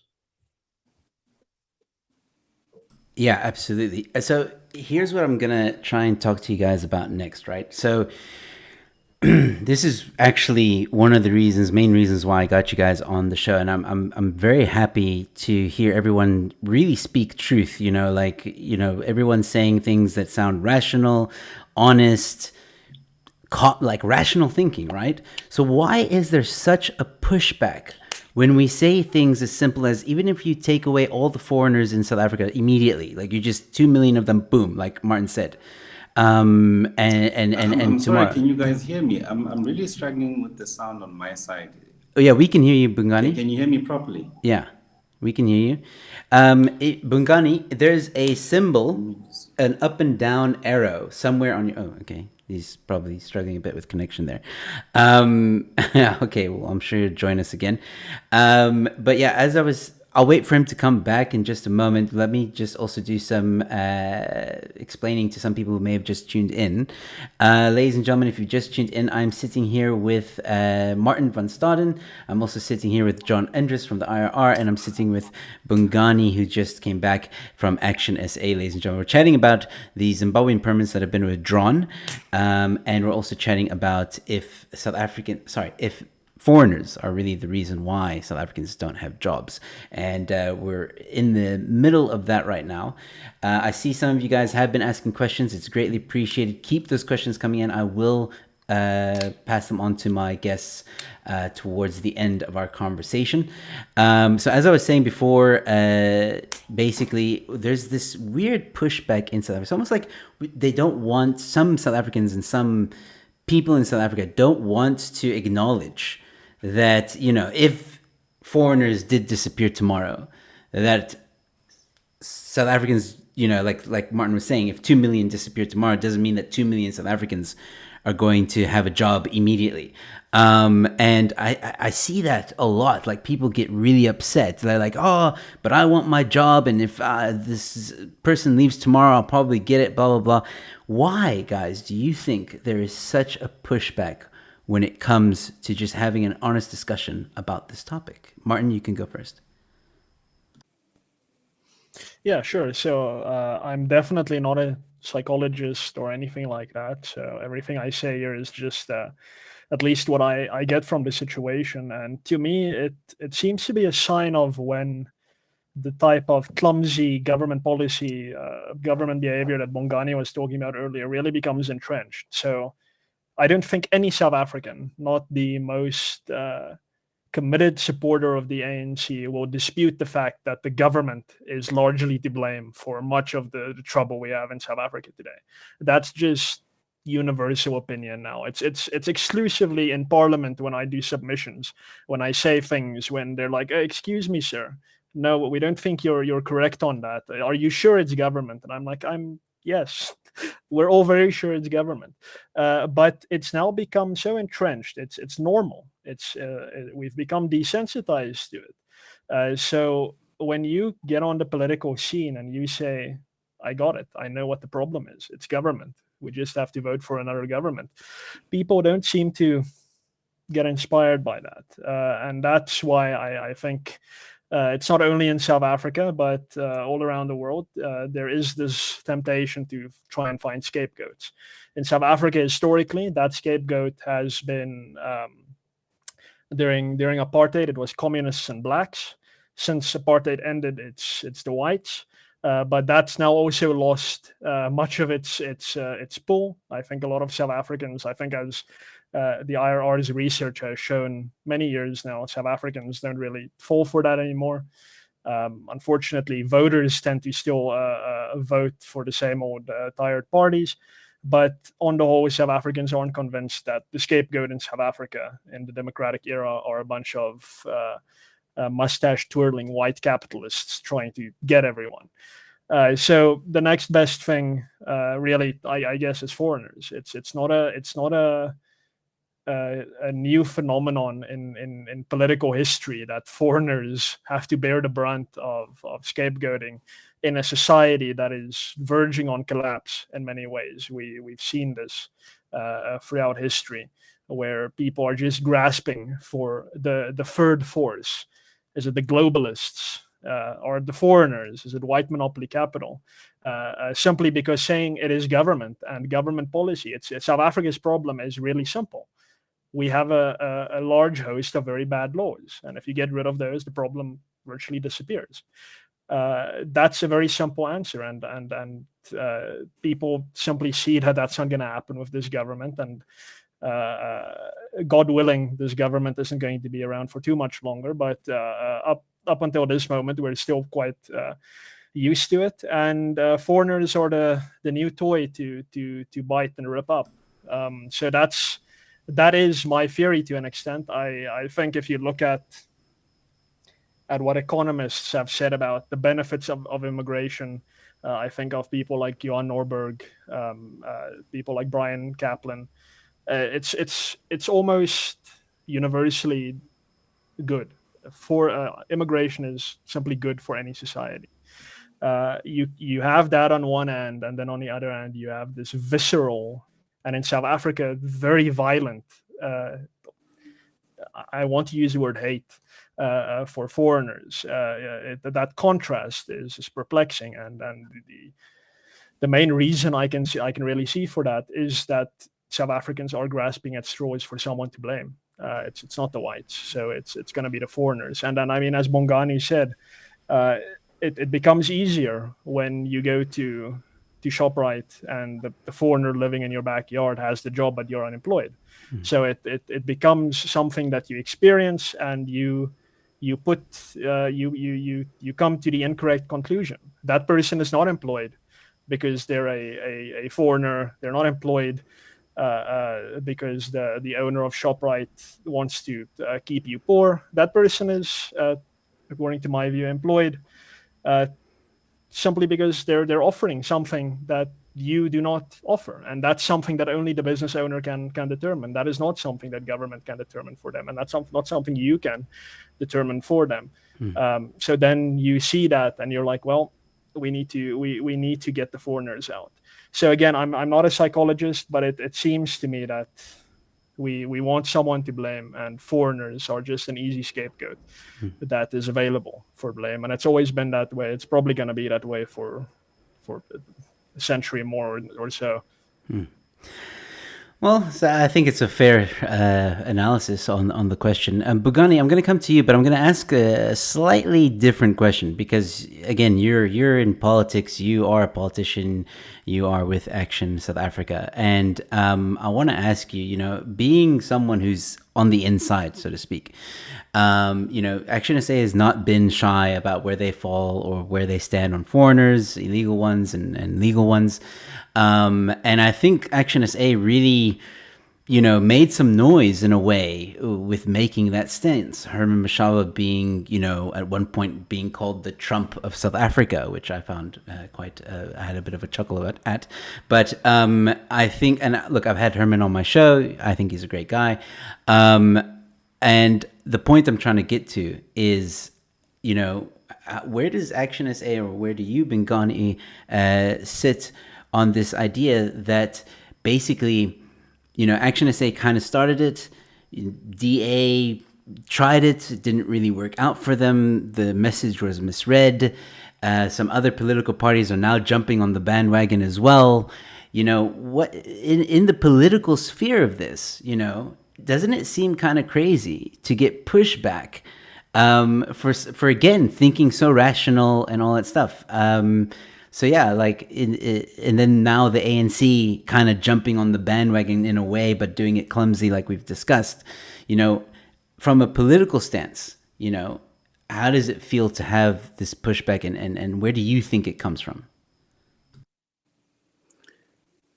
What pushback specifically? I missed that last part. The pushback that you get from the public and maybe from some fellow politicians who are like, oh no, to say that, if we got rid of foreigners immediately and that South Africans wouldn't get the job, that is now left is like, some people call it racist, some people call it xenophobic, some people call it I don't know what and what.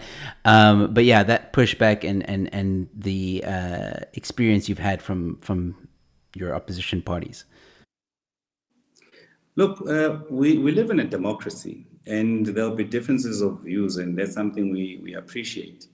So if there's pushback and differences in our views, we're not shy to go where angels fear to go. So when Herman Mashaba started this conversation, essentially, it was in recognition and in appreciation of the circumstances he faced as a Joburg mayor, which I also faced as a former mayor of Midvaal. When illegal foreigners come into South Africa, where do they go? That's the first question.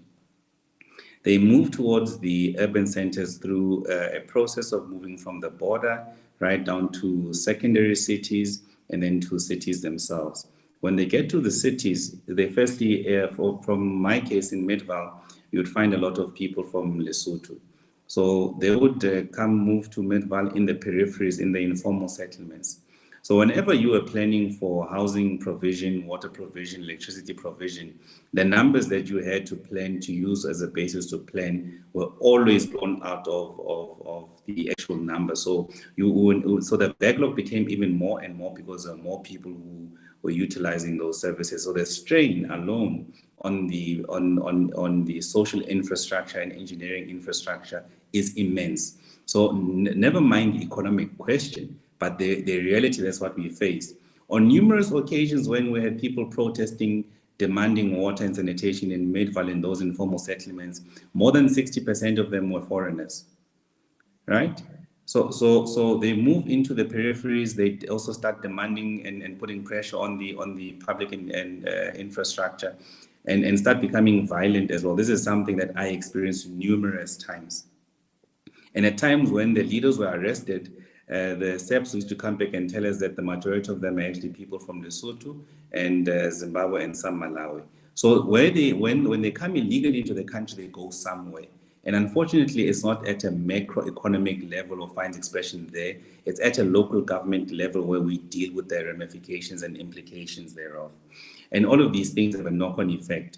I mean, just some time ago, the former Minister of Health was telling us that there's more births being given in the country by people who are not South African residents and could be even illegal foreigners as well.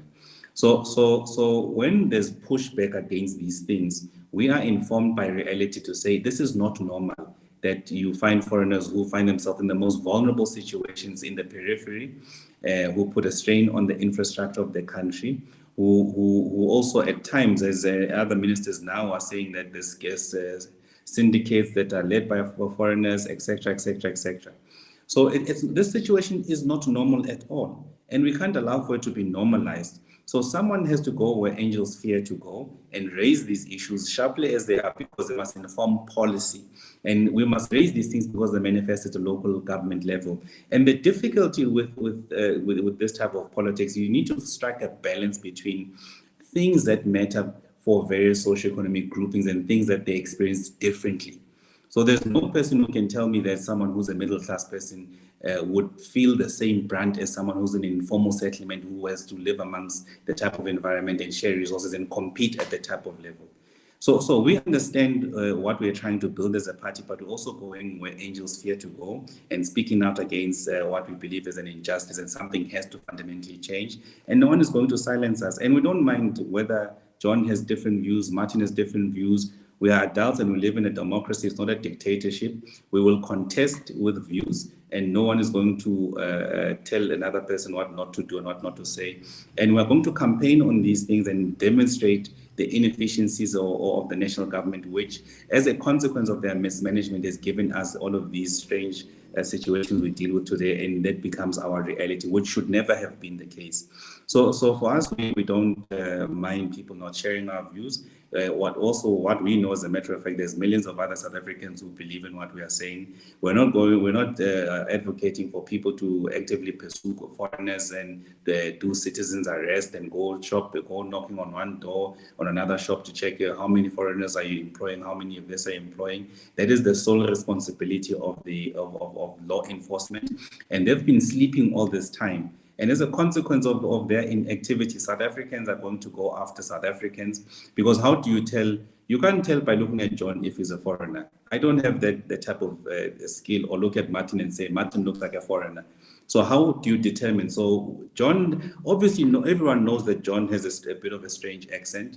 And then you look at him, you say, hi, what's your name? He says John, then you say he's a foreigner, then you start becoming violent. So these things that you see the EFF doing and the Patriotic Alliance is doing, if we're living in where the state is serious about implementing these laws, those people should have been arrested at this stage to send a very strong message, because you can't threaten other people and do things that you should not be doing as a private citizen. Whether you're a member of parliament, it doesn't give you the right to implement the laws of the republic yourself, because you are not the person tasked with doing that type of job. So we don't encourage that. We want discourse, we want responsible discourse, we want to persuade each other, and we must force the state to do what it should be doing, and we're not going to stop exposing the shortcomings of a corrupt state. I like it. I like it. I like it a lot. Geez, Action SA. Kind of, I feel like you're fighting for my vote, Bongani. We're about action, my brother. I'll send you a link to our membership link as well. Yeah, it's all good. All right, so John, coming to you now. Yeah, I think I'm interested to know, what are your thoughts? Again, IRR constantly has gotten pushback from a lot of people, labeled horrible things. And again, it seems to me like everybody on this panel has spoken rationally. There's nothing I think that can be considered xenophobic, racist, or anything like that. So where do you think that rhetoric comes from? Do you think it's from the mainstream media? Do you think it's the ANC? Or is it just, I don't know, what Martin was talking about as well? Well, I'll sort of briefly start off. I think that there are votes to be gotten by stoking anti-foreigner sentiment, and that is why you see other parties following in the footsteps of Action SA. Other parties have seen how well Action SA did in November last year, and so the EFF hops on the same bandwagon, and the PA hops on the same bandwagon. The IFP has done it, the ANC is doing it. They're all trying to catch some votes there. The concern there is, firstly, that it is, I think, a diversion tactic in the sense that it doesn't really address the problems that we have to solve. And secondly, my concern is that it does stoke the kind of xenophobic hatred that we saw in 2008, even if this is done unintentionally. I'm sure that most of these politicians, and certainly the Action SA ones, do not want to see something like that happen. But it can, because you're saying, the foreigners are the ones stealing the jobs, the police must deal with the foreigners, et cetera, et cetera. That is my concern. So, I understand the political messaging, but I do hope that it will be handled with a great deal of responsibility and knowledge of how dangerous it can be to just step over that line from law and order to, get rid of the foreigners. That is my concern. But maybe, I know we're short on time, and I did want to share just a little two pieces of interesting information with the listeners. The one is in response to a question by Vut Zako, I think, in the chat: how long will it take to reverse the unemployment situation in South Africa? And then you ask, with the ANC in power versus alliance partners in power. With the ANC in power, it will never happen. And if you've got alliance partners in power, you've got a chance. And there's a really useful rule of thumb I'll share with the audience here, which is that for every 1% growth, economic growth, you create 100,000 jobs per year. So if your economy is growing at 5%, you create 500,000 jobs per year. And we did some modeling to see what would have happened in South Africa if we had grown at the emerging market average since 2008. And if we'd done that, we would have like 10, 12 million more jobs in South Africa today. And that's just because of economic growth. It's nothing complicated, no rocket science. Just grow the economy and you'll get the jobs. So that's where the focus needs to be. And the second interesting tidbit is one on foreigners and crime. So I went and looked at the data there. So you can look at the prisoner population in South Africa just to get an idea of whether more foreigners are involved in crime than South Africans. The foreigner population of South Africa is estimated to be around 7%, but numbers are really very uncertain. And the prisoner population is around 7%. So there's a similar proportion of foreigners in jail as are represented in the population. There's not a higher percentage or a lower percentage. Sorry. But foreigners do tend to get targeted by the police. So the police focuses on them and probably catches more of them. So it would mean that this actually pushes up the number of foreigners in prison compared to the number of crimes they commit. And the second thing is that foreign nationals are less likely to be given parole. So they're less likely to stay in prison for longer, again, pushing up the percentage of foreigners in prison. And if you discount these two factors, then probably foreigners are represented at less than their population rate in prison. And the reason for that is kind of obvious. If you're not documented and you're worried about xenophobic violence, you're going to keep your head down. You're going to obey the law. You'll try not to get into conflict with the law. So probably foreigners are actually less criminal than we ourselves are. And then I also see, just a comment here, that a vast majority of foreign nationals are not involved in crime, and those that are typically work with locals. So even if you remove all the foreigners from South Africa, you've still got the locals taking care of the job, so to speak. So I think that's also not going to solve the crime problem. Plus, when we take aim at foreigners, it harms our relationships with law enforcement authorities in other countries and our neighboring countries, and it makes it harder to prosecute cross-border syndicates. So I just want to really sort of debunk this idea of associating foreigners with crime. There's lots of policies you can look up in terms of foreign nationals, but I think lumping them all together as criminals is dangerous, misguided, and counterproductive. Yeah, couldn't agree more.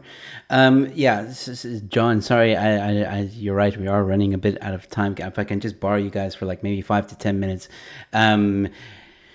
just to quickly end off, because I do want to ask Bongani and John a specific question before we end, which is there anything with regards to the Zimbabwean permits? Bongani, we'll start with you. Regarding the Zimbabwean permits, is there anything that Action SA is doing on a legal front to turn the decision around, or have you guys left it? No, it's not an issue that we're actively pursuing through a court. I think the state has prescribed a process to follow. We are monitoring that process. And as and when we feel the need to be able to insert ourselves and add our view, we may decide to do so. All right, cool. And John, IRR, are you guys fighting to turn that decision around? I think the IRR, a great deal of what we spend our time on is a game of whack-a-mole, because there's bad laws and bad ideas popping up all the time, and we try to hit them with hammers. And the Zimbabwean permits are on our radar, but currently we don't have a campaign on that. But we are monitoring it, and I think we'd also, if there was a possibility of giving input in a public process, we would very much like to do so. All right, cool. So you guys are all keeping an eye on it. That's fine. All right, guys. Yeah, I'm gonna cut it here because it's an hour, and I know you guys are very busy. And I just want to say to all of you, Martin, Bongani, John, thank you guys so much for giving up an hour of your evening to join me on the show and talk about something that's actually quite important. And I'm glad that we had this conversation, because I think a lot of truths were said tonight, and I hope that some people will digest that. And think when they see some of the horrible things that are being said about foreigners in South Africa, and really do a bit of research and get to the crux of the issue. Before we go, I'm going to allow each one of you to punch yourself, just very briefly in 2 minutes, 3 minutes, just say where people can find you. But by the way, guys, I have linked everyone's Twitter handle in the description, so if you want to follow them on Twitter, you're more than welcome to do so. Martin, Bongani, John, all linked in the description. But Martin, where else can people find you? Yeah, absolutely. Joe, thank you for this opportunity. It's been great to have this discussion. I personally expected a huge battle to be held on this platform tonight. I have notes and everything, was ready for war. I'm very impressed with the civility with which this has gone down. Usually when I engage on the topic of immigration, there's a lot of spittle and shouting and chairs flying. So this is a good change of pace. So thank you for that. You're an exemplary host. So that's been great. You can find me. My first main port of call is my website. That is martinvanstaden.com. You can find all the information about my work there. I have all my media appearances and articles. I consider myself a writer, fundamentally. All of that is linked there. Thank you for linking to my Twitter. I would encourage anyone to follow me if you want a relatively consistent and, dare I say, dogmatic liberal or libertarian position on current affairs. But you can also find me on Facebook at facebook.com/Martin van Staden Liberty. As I always say on these platforms, there's much to be despondent about. There's much to be negative about. But at the end of the day, what I've realized is that defeatism and nihilism, those things do not serve any purpose. You can turn a country around in very, very short order. It's never too late, no matter what opinion makers try and say. Even if the economy collapses, if we just make the right choices in that moment, we can become prosperous and free society in very short order. So keep up the good fight, stay positive, don't become a defeatist, and do your bit. It only takes about 2% of the population to drive significant change. So there's always a chance. And again, Joe, thank you. Thanks, John. Thanks, Bongani. It's been excellent. Cool. Bongani, where can people find you? Well, thank you so much. I'm a one-trick pony, so people can find me on Twitter I can't even remember what my Twitter description thing is, but you'll share it. If anyone wants to get a hold of me on Twitter, you'll find me. And again, I think this has been a useful occasion to have a conversation about such an important thing happening in our country. But I think from our side, we're very alive to the realities of our people. And we've taken a position that we're not going to sit on the fence on matters. We're going to make our case known, whether people support it or don't support it. It's what we believe in. And we'll actively engage in pursuing and persuading South Africans to lean the direction of where we're going with our alternative as an offer, as a potential alternative government in 2024. So we are actually going into various similar spaces, having conversations with people and clarifying our position on immigration. And because people generally don't differentiate between illegal foreigners and legal foreigners and how you deal with them in terms of the law. But equally, I still say I think it's the responsibility of state to ensure that people come into the country correctly through our ports of entry and our process, and we know what they're here for, and they must come to contribute positively towards building our country. So that's what we say on this matter.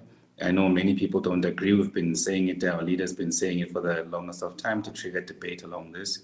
We're not advocating for anybody to go and chase foreign and do all sorts of things. They must allow law enforcement to do their part, but equally, we'll also be going into other areas such as broad-based Black economic empowerment, which will be quite exciting for us in terms of our economic policies that we'll be engaging on, and also the type of society we want to build as Action SA, and how we want to build that and how we want to live amongst various South Africans in the community. So we're actually looking forward to it. I'm also pleasantly surprised that I agree with Martin, and we didn't fight as much as I was expecting to fight. I think he's such a decent human being. John, well, I know John very well. It's good to connect with him. But yeah, thank you so much. Yeah, thank you, Bongani, once again for making time in your busy schedule to join this platform. It really is greatly appreciated. And Martin and Bongani, I would love to have you guys on the show again, so we'll be in touch. John, where can people find you, my friend? Well, once again, thank you very much, Joe, for hosting a great show. And Bongani and I think we met before Bongani became mayor of Midvaal. So that's how long we've known each other. And we've sort of kept track, I think, of each other's careers from a distance. And I've been very interested to see, your progress. Also very interested to see your movement to Action SA, which I think is can be a hugely important party in 2024, as the stars line up in having a coalition or alliance camp on the one side, and maybe an ANC EFF camp on the other side. And that's going to be something that's going to determine the way that South Africa develops. It's also one of the reasons not to be despondent, as Martin said, because I think as long as we've got the ANC EFF policy world shaping our actions, shaping our decisions, shaping our economy, we're not going to get out of the hole. But as soon as we manage to find an alternative, we do have the chance of improving our lot. People can find me or us at www.irr.org.za. You'll find lots of reports, studies, articles there. And then we've also got an online newspaper called The Daily Friend. So if you just go to www.dailyfriend.co.za, I think you'll find it illuminating, entertaining, and enlightening in equal measure. And hope that you enjoy visiting the site. And thank you all for joining us tonight. Fantastic. Gentlemen, you may have your leave. And once again, thank you so much for joining me on the show and for a very enlightening and interesting conversation. I'll be in touch with all of you soon, and we'll have you back, no doubt. So have a good evening, gentlemen. Good night. Thank you. Good night. Good evening to everybody. All right, ladies and gentlemen, that was John Endres from IRR, Bongani from Action SA, and Martin van Staden. Thank you guys so much for joining me on tonight's panel. It's been great. If you're new to this channel, please consider subscribing. And once again, a special thanks you to Martin and Bongani for this was their first appearance on the show, and I'm greatly appreciative of that.